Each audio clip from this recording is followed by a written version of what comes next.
coworker assumed I was abused and tried to save me, but then I had to report him to HR. I, 27 female, am a supervisor of a small team at work. I always get good leadership reviews and I think I foster a pretty healthy team dynamic. Well, I have a coworker, 35 male, on set team, and about 3 weeks ago, he approached me and said he had a personal question he wanted to talk about. I keep my personal life pretty distant from work, but keep an open door for them to come to me with anything personal that may impact their work life, needing a smaller workload to deal with, things at home or anything like that. So this wasn't totally abnormal. We went to my office and without reiterating the entire conversation, he said he noticed some bruising hitting by makeup and hair, and some faintly broken blood vessels by the corner of my eye. He asked if he was being abused and offered to help me if I was.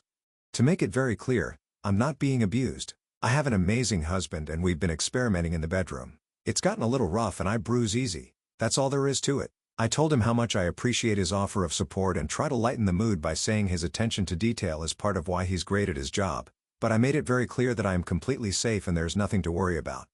I don't think I could exactly explain the bruises without getting a mandatory sexual harassment course, and I didn't want to explain my sex life to a coworker. He apologized. I assured him it was fine and good to know he would watch out for me, and we got back to work. Then I got a better concealer and thought that was the end of it, but for the next week, he just wouldn't let it go. I kept noticing him staring, trying to see if I had any bruising or signs of abuse.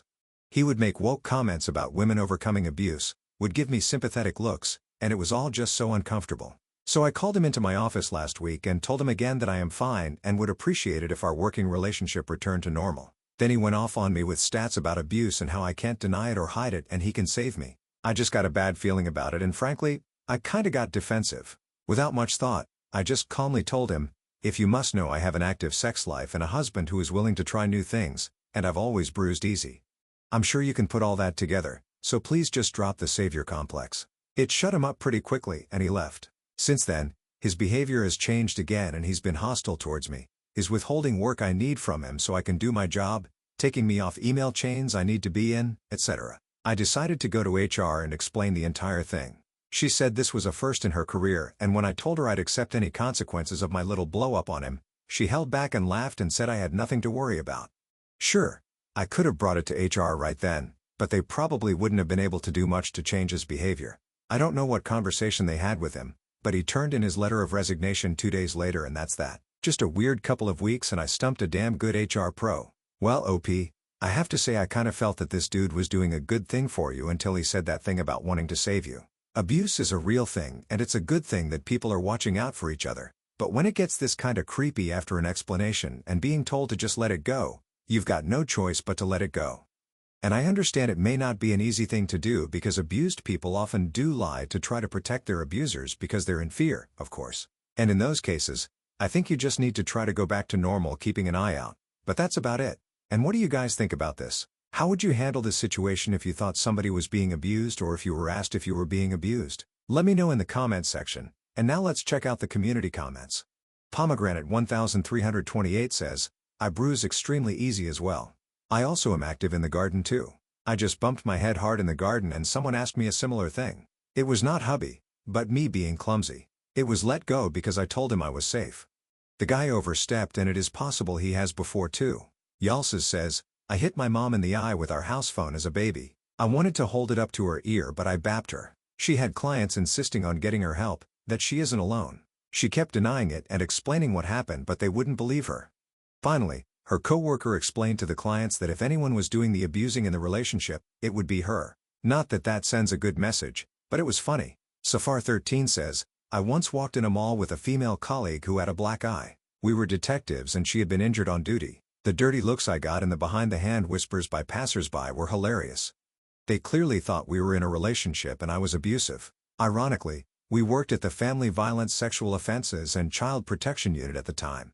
Salt Operation says, sounds like you really hurt his pride with that savior complex comment. He was trying to white knight you, and you shut that crap down. The final filter says, in my opinion, you let this go on for too long. Once you started asking inappropriate questions, you should have immediately gone to HR. Now I am not blaming you, but some people just won't accept an answer and they just keep it going one way or another. Luckily, everything worked out as well as can be expected, but sometimes not nipping something in the bud can give others a chance to twist the story into their favor. And OP responds, that's fair. Our company isn't massive and HR does a lot. We had people out, they were backed up, and it's pretty common for team leaders to handle a first escalation of things.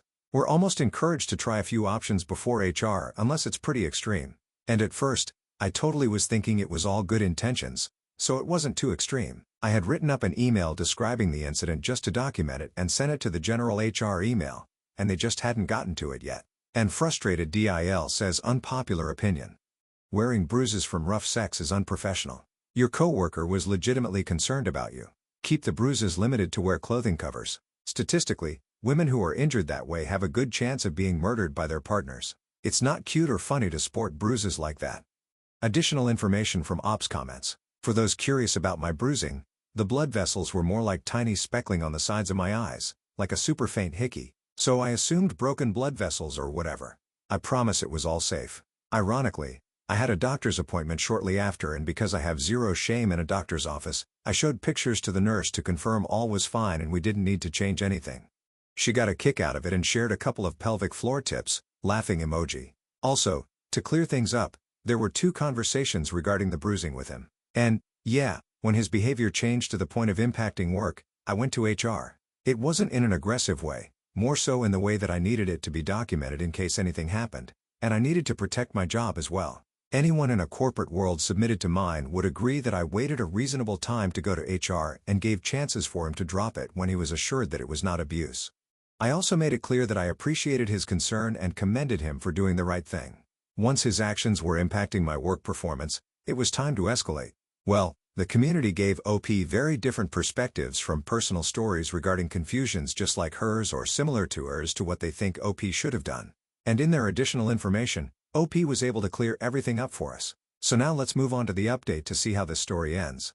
So I wrote in about my HR situation and how I told my employee or coworker about my sex life when he didn't let go of some savior complex after he thought I was being abused. Well, things escalated. I got a knock on my door a couple of nights ago after I had already taken an evening shower and was reading my book with some tea. Super peaceful night, and I ended up opening up the door to a cop. Super unexpected, and I had no idea why he was there. He saw my immediate confusion, turned to fear because my husband was out and I thought there was an accident or something. He assured me everything was okay. He was just checking in on a report of a domestic dispute when my husband wasn't even home and my house was damn near silent. Just some faint background music. I explained to the office that my husband was gone and even invited him in to look around. He said it wasn't necessary and asked me a few more questions. God, I love this cop, honestly. Because after he was confident that was likely a misunderstanding of a false report, he went to leave, but didn't even make it down the steps before coming back and asking discreetly if I had seen a specific sedan in the area regularly. He clogged it when he got there and noticed some odd behavior. I said no. So he went to his car and ran the plates. It was him, my old employee. I explained the situation briefly and the officer offered to help me in a few ways, but we decided I would file a restraining order and he would send in a supportive letter emphasizing the need for it. So, yeah, filing a restraining order request. Don't be a weirdo like this guy. Filing a restraining order seems like the right thing to do. Also, be sure to tell your husband and maybe get some cameras for outside your home. Stay safe, OP. Thanks for sharing. Now let's move on to the next post that also has an update. This post is from the subreddit. Am I the and it's by user anonymous. Am I the for calling my fiancé selfish for wanting to announce her pregnancy at her cousin's wedding? My fiancé, 29, and I, 31 male, just found out that we're pregnant. My fiancée mentioned that she wanted to wait to announce it at her cousin's wedding, which will be taking place on Sunday. Her cousin and her husband have been struggling getting pregnant even with IVF or the tons of others. Recently, they just got some news that their insurance has stopped funding IVF, and not to mention the heartbreak of a recent miscarriage on Mother's Day. They almost understandably held off on the wedding. So when my fiancée brought it up to me, I told her it's not at all a good idea. This just seems so wrong, especially it being at their wedding. I asked if she was going to at least ask her cousin for permission, and she said no because she wanted it to be a surprise for everyone. I told her it's not the time nor the place for that, and it would take the spotlight of the couple. In her family, there hasn't been a baby in 3 years, so we'd be the first in that time. Fiancé feels that's the perfect time because it's such a joy and it's not like she can keep it away forever, and their problems shouldn't keep her from telling something so positive. So it's on them if they turn it negative. I told her that's not the point. She knows what they've been through and she's being selfish if she actually goes through with that. She cried and claimed I wasn't being supportive and I shouldn't be calling my pregnant fiancé selfish. She doesn't want me to come with her to the wedding anymore either, feeling as if I would kill the mood. She hasn't been talking to me either. Am I the a-hole? No. OP. You're not the a-hole, and your fiancé is being a self-centered selfish person at minimum. You are absolutely in the right.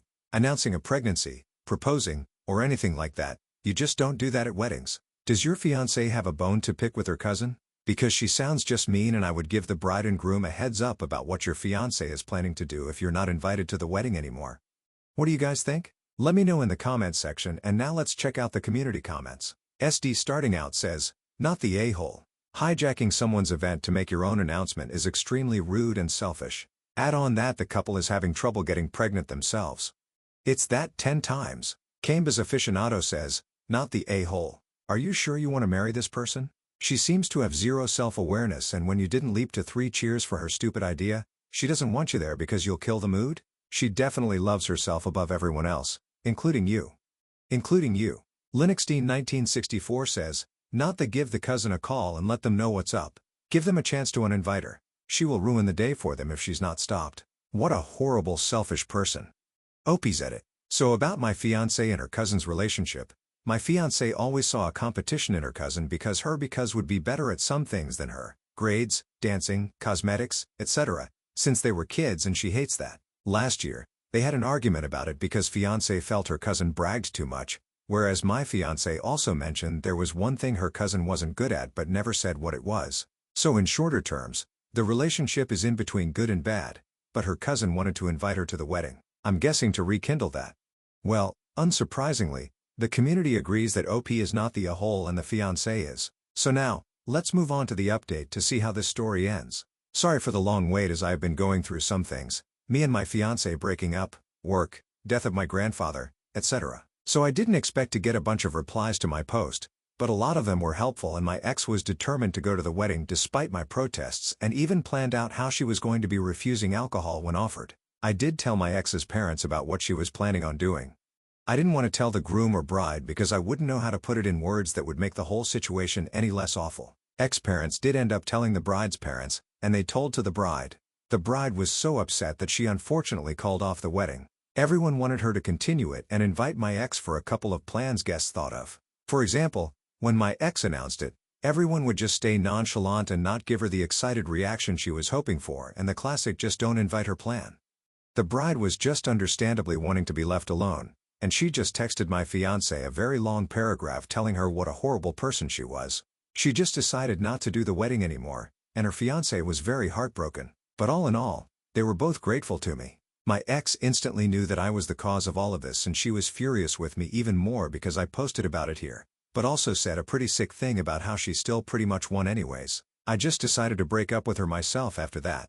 Some of her family members are kind of upset with me as they believed I just caused a bunch of drama. Now, I'm currently in the works of talking to an attorney, as my ex told me I will not be seeing the baby after they are born. So all that on top of grief, working, breakup, being called a mess starter by some of her family, and still feeling like crap because either way, the bride and groom were heartbroken. It's just putting a bunch of anxiety and stress on me. Lol. Edit. So they were pretty much already contemplating on canceling the wedding. Family members did stress her out over her miscarriage and canceling. Her fiancé's family were excessive about she couldn't carry a baby to full term like a real woman, not to mention her own family went around spreading her carriage like wildfire, which is how my ex and I found out. They told it to coworkers even. It's not the first time my ex has also interrupted her cousin's big events. Example, when turning 17, my ex smashed her, which wasn't fun for her cousin. Their first pregnancy announcement, which was the miscarriage, was ruined because my ex blurted the news out. But her cousins told her to get over that because it was a miscarriage anyway, so she's told by family members. This is what I was told when asking her fiancé. So she's been at a breaking point for a while. She was considering just still continuing the wedding, but wanted to be left alone. They didn't call off the wedding permanently just until the bride has cooled herself down. Well, OP, you kinda dodged a bullet with the whole family except for that bride. Unfortunately, you're still going to have to co-parent with that bowl of crazy, but hopefully your lawyers will help you sort something out. In the meantime, here's wishing you the best, OP. Thanks so much for sharing, and to take care. And now let's finish this video with a mood booster post. This post is from the subreddit Malicious Compliance, and it's by user CraftyResident6741. 40 goats. A fun malicious compliance story. So a few years ago, after marrying my husband, my dad made a joke in poor taste that he never got his 40 goats as a dowry for allowing my husband to marry me. We're American and Christian, so dowries are not a thing for my family. Anyways, cue malicious compliance. My husband and I like to play a good prank whenever we can for a good laugh, and we did. Remember, my dad specifically said he wanted 40 goats. He didn't specify what type of goats or if they had to be alive. As such, my husband and I went onto Amazon and ordered 40 tiny toy goats to take with us to my parents' house that faithful Christmas in 2019. And one night, when my parents went to bed, we strategically began placing goats all over the house, on the kitchen table, on top of the thresholds over door frames, on the bar in their basement, on the mantle, on an end table, on top of bookcases, etc. You name a place and there were goats. To this day, there are still goats around the house, and my stepmom pointed out how one fell and hit her on the head this week.